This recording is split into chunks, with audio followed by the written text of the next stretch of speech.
Hey Amit, this is Bukum Sara, as you all know, and I recently read Veronica Decides to Die. Because of the reason we don't talk often about dying. I myself was suffering from lot of thought process, so why not give it a shot? And I like reading, and Paulo Coelho is a renowned writer, and I read his work previously as well, and he also himself suffered being wanting different from life. So I read it. Firstly, I came across the scenario of a girl taking her life because everything became monotonous in her life, and her admission to mental hospital, views of different people, insane people there, affected her so much that one patient in particular restored her will to live again. When she encountered with that and she was at verge of it, she realized the beauty of life. There was so much to accomplish, but it was she who was incapable of seeing those wonderful sights of life.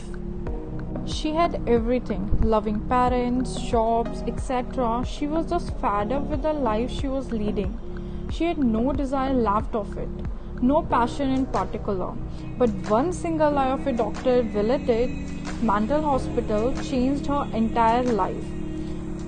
Many a times people who committed suicide and failed at it tried repeating it again. So you got the hang of it. Like, this is kind of a summary and my opinion, and also along with some motivation. Okay, so there is no right and wrong definition. The things majority people are doing considered right automatically, and those which are condemned by many are considered bad.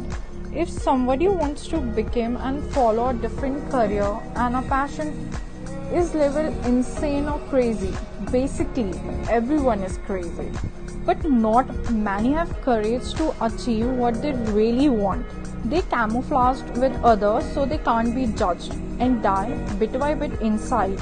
What is it that you're afraid of? At last, there is nothing to lose.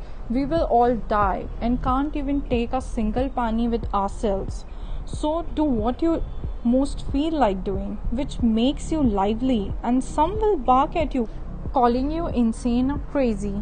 Otherwise, you will develop another reality, create a wall around yourself, afraid of being alive as well as death. So please, live crazy and die a sweet death. Other patient lives are also highlighted in this book, how they come to put themselves in a scenario to land in a mental hospital. Some cured patient don't want to leave from there because they can do whatever they want there. As they are considered crazy, they feel like home. But in the outside world, everybody trying to be more poised and well behaved and follow the schedule, like doing 9 to 5 job for the sake of earning and thriving with the lack of passion, then it is all in vain. Paulo Coelho himself been to a mental hospital thrice because of being wanting different. Because in that era, writing is considered as a low-level job. He was not mental, but considered because of wanting what he desired most, that is writing. He started writing in his 30s and became world-renowned writer. His writing is eavesdropping. You will be floored by it. It is never too late, and ultimately he followed his passion of writing and almost content now.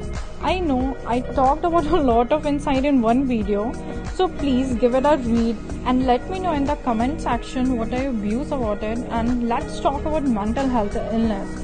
So people will not be afraid of being different and crazy and asking for help whenever they need it in the next video probably.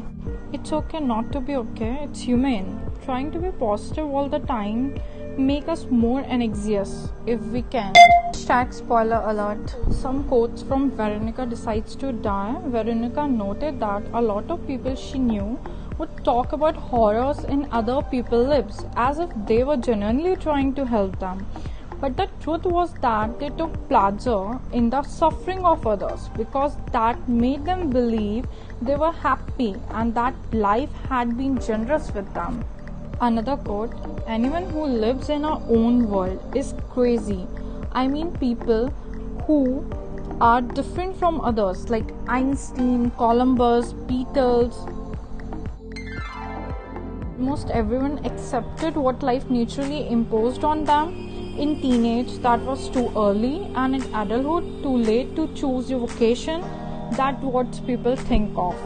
He also talked about serotonin, a chemical substance which was responsible for how humans feel.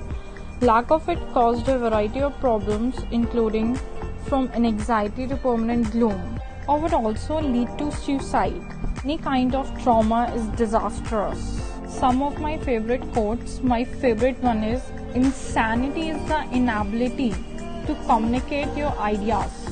And the next one, craziest are the ones who don't know they are crazy, they just keep repeating what others tell them to. Mine insight after reading Quote by Mari, a patient character in this book, present is very brief. Most people believe to accumulate things in past and future, so accumulate more in present altogether. And next quote, control your mind or it will control you. And the last one, at last, this is the last one, be like the fountain that overflows, not like the cistern that merely contains. Hope you like it. See you with next video. Please like my video, share it, and if you really like it, then subscribe it too. Okay, bye bye fellows. See you later.